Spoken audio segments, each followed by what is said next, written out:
Think about the 2018 and 2022 World Cups. On the surface, they were these massive, beautiful global celebrations. But behind closed doors, well, that's a completely different story.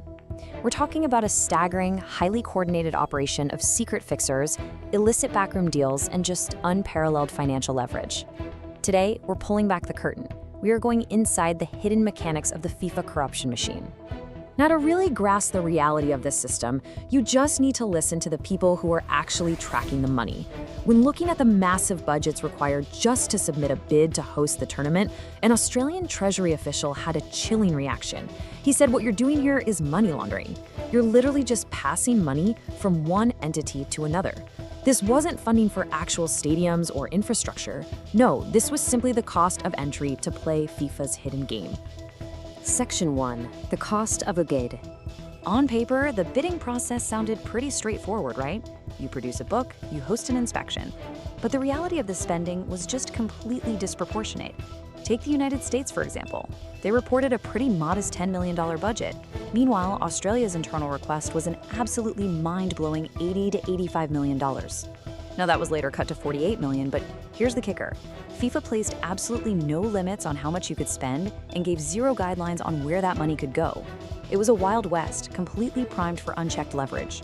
And this massive, global tournament, an event that touches billions of people, ultimately shrinks down to a remarkably stark reality. The decision of who would host these multi-billion-dollar events didn't rest with the fans. It wasn't some big democratic coalition. The entire decision rested in the hands of the FIFA Executive Committee, which consisted of exactly 24 men. That's it. Which brings us to the terrifying simplicity of the math.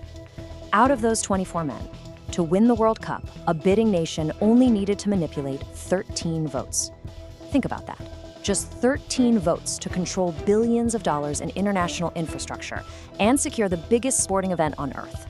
It was a shockingly small target for countries who were willing to spend pretty much anything to win. So how did they secure them? Section 2. The secret consultants. To navigate this completely unregulated underworld, bidding nations hired international fixers, shadowy guys like Peter Hargitay and Fedor Radlin, and they were brought in specifically to provide plausible deniability. Their methods were incredibly methodical. Bid teams compiled these deeply invasive psychological dossiers on the 24 committee members. They were tracking everything: their ethnicity, their religion, what specific type of wine they preferred, the number of children they had, and, absolutely crucially, their private business interests. They were hunting for leverage. Now, this wasn't just a rogue strategy by one or two countries. This was the open secret of the entire bidding war. In fact, when Australian bid chairman, billionaire Frank Lowy, asked German officials how to actually pull this off, they didn't hold back. They explicitly told him, "You can't win without these consultants." It was literally impossible to deliver a World Cup without employing these secret operatives. Section 3. The price of a vote. So, we know the budgets were huge, but what was the literal transactional price tag attached to just one of those 24 votes? Well, it started with extremely extravagant gifts. At these private dinners, we're talking tables set with gold-plated engraved plates for the committee members. Male guests were handed premium pearl cufflinks. Female guests, pearl necklaces valued between $1,200 and $1,400 Australian dollars. In fact, when CONCACAF president Jack Warner's wife, Maureen, missed a dinner, the bid team was given a specific demand to go out and procure a replacement necklace, just for her. You just weren't welcome if you didn't bring immense wealth to the table. But the transactions went way beyond pearls. Just follow the money trail for a second. Australia authorized $500,000, supposedly earmarked to upgrade a stadium in Trinidad and Tobago. Those funds originated in Sydney. Then they were transferred to London, routed all the way through New York, and finally deposited in Port of Spain. But guess what? That money never reached the Football Association. It landed directly in the personal bank account of Jack Warner. And the demands were rarely subtle. Take Reynald Temerari, the president of the Oceania Football Confederation. He controlled exactly one highly coveted vote. When his team met with bid officials, they presented a very specific list of demands. The absolute standout item? A flat-out request for $4 million, completely disguised as funding for sports development across Pacific nations. And to stay alive in the race, the bid team actually agreed to it. But what happens when money isn't enough? Section 4, the geopolitical trump card.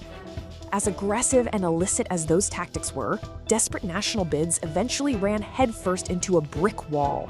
State-backed juggernauts. Qatar's bid, for example, was initially written off. They faced 40-degree heat and a massive shortfall in the required 32 hotels. But immense state influence essentially rewrote reality. FIFA actually changed the tournament dates to November and December to avoid the heat. They allowed Qatar to use hotels in Dubai to cover the shortage. And perhaps most significantly, the Emirate of Qatar reportedly commanded the Asian Football Confederation president Mohammed bin Hammam to pivot his influence and secure a Qatari victory. But the financial leverage certainly didn't stop there. In October 2010, the Qatari state-owned broadcaster Al Jazeera signed a staggering agreement with FIFA. We're talking a massive contract that included a $100 million production contribution. But there was a catch.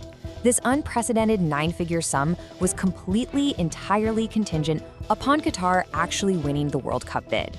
Furthermore, you had aggressive corporate maneuvering happening at the absolute highest levels.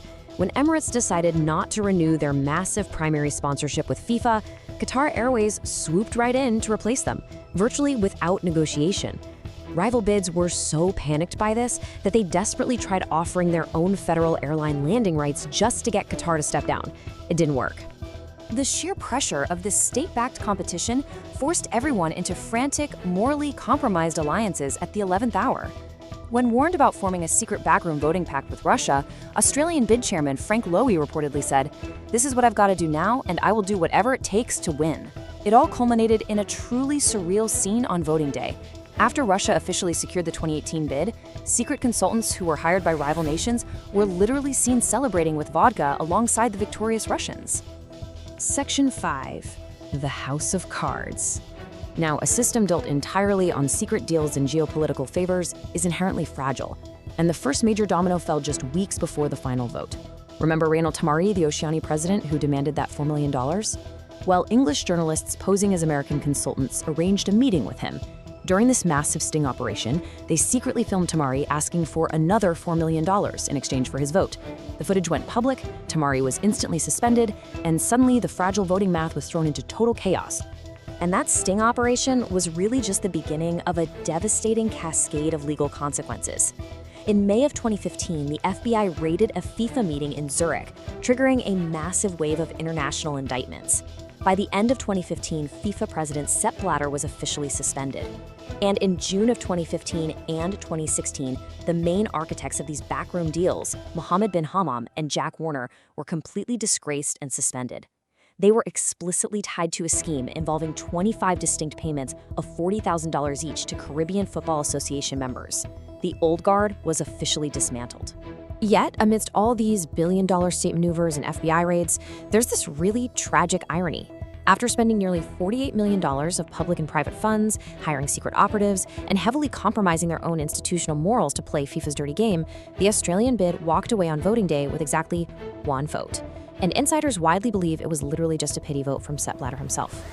So the FBI raids happened, the arrests were made, and under the new FIFA president, Gianni Infantino, the rules were supposedly changed forever. But look at the reality we're dealing with today. The 2034 World Cup has just been awarded to Saudi Arabia without a single competing bid. While the bidding documents are supposedly public now, the outcome still looks and feels exactly like a one-man decision, entirely dictated by the unprecedented gravity of state wealth. The geopolitical power of football has decisively pivoted. It moved from the West to Russia, and now it sits firmly in the Middle East. Sure, the faces on the executive committee have changed, and those shadowy secret consultants have been replaced by official state diplomats. But when we look at how these billion-dollar decisions are actually still being made today, we really have to ask, who truly owns the beautiful game? And can international institutions of this scale ever actually be protected from the highest bidder?